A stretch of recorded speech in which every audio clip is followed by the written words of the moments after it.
प्रश्न 3, चित्र में R1 बराबर 10 ओम, R2 बराबर 40 ओम, R3 बराबर 30 ओम, R4 बराबर 20 ओम और R5 बराबर 60 ओम है। प्रतिरोधकों के इस विन्यास को 12 वोल्ट से संयोजित किया जाता है। हमें इस प्रश्न में दो चीज़ें पता करनी है। पहला भाग है इसका कि परिपथ में कुल प्रतिरोध कितना है, और दूसरा हमें ज्ञात करना है कि परिपथ में प्रवाहित कुल विद्युत धारा। तो चलिए इस प्रश्न का हल देखते हैं। हल, जैसा कि हम इस परिपथ में देख सकते हैं कि R1 और R2 समानांतर क्रम में है, उसी प्रकार R3, R4 और R5 भी समानांतर क्रम में है, और ये जो प्रतिरोधों का समूह है ये श्रेणी क्रम में है। साथ में 12 वोल्ट की बैटरी है और ये अमीटर। तो सबसे पहले हमें यदि तुल्य प्रतिरोध ज्ञात करना है तो मान लेते हैं कि माना R1 व R2 के लिए तुल्य प्रतिरोध R डैश है। तब इसका मान हमें ज्ञात करने के लिए क्या लेना होगा, 1/R डैश बराबर होगा 1/R1 धन 1/R2। चलिए इसका मान रख लेते हैं। तो 1/R1 का मान है 10 ओम और R2 का मान है 40 ओम। इसे सरल कर लें तो हमें मिलेगा 4 धन 1/40 यानी कि 5/40। फिर आगे देखते हैं, इसे सरल करेंगे तो हमें मिलेगा 1/8 यानी कि 1/R डैश बराबर हमको मिल रहा है 1/8। तो हम कहेंगे R डैश का मान होगा 8 ओम।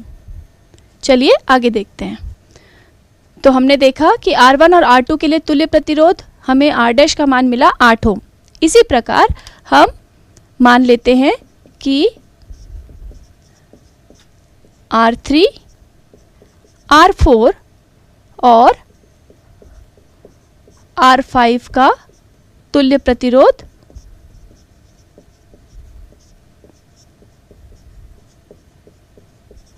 R डबल डैश है। तब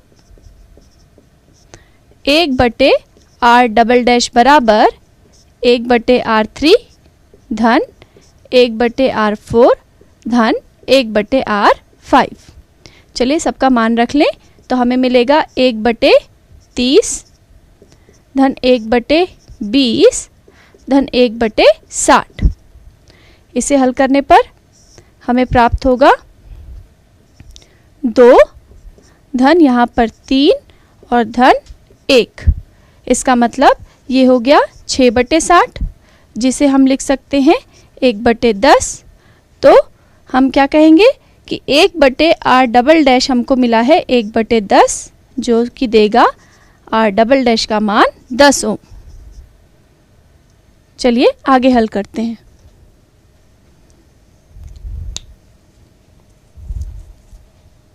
हमें परिपथ का कुल प्रतिरोध ज्ञात करना है, और हमने देखा था कि R1, R2 जो है वो समानांतर क्रम में है, R3, R4, R5 समानांतर क्रम में है, और ये जो प्रतिरोधों का समूह है ये श्रेणी क्रम में है।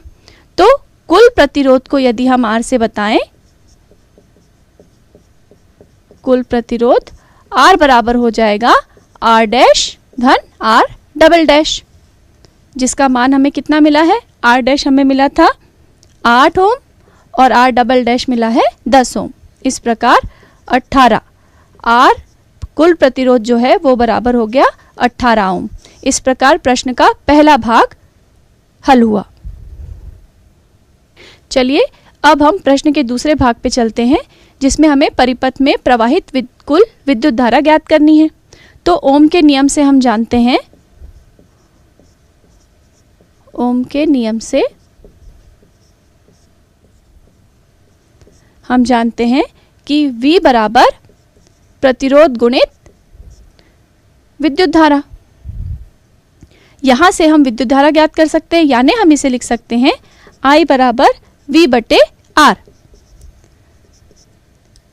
हमारे पास V दिया हुआ है, V का मान है 12 वोल्ट और कुल प्रतिरोध अभी हमने ज्ञात किया 18, यानी कि I का जो मान हमें प्राप्त हुआ है वो 0.67 एम्पियर प्राप्त हुआ। इस प्रकार प्रश्न का दूसरा भाग भी हल हुआ।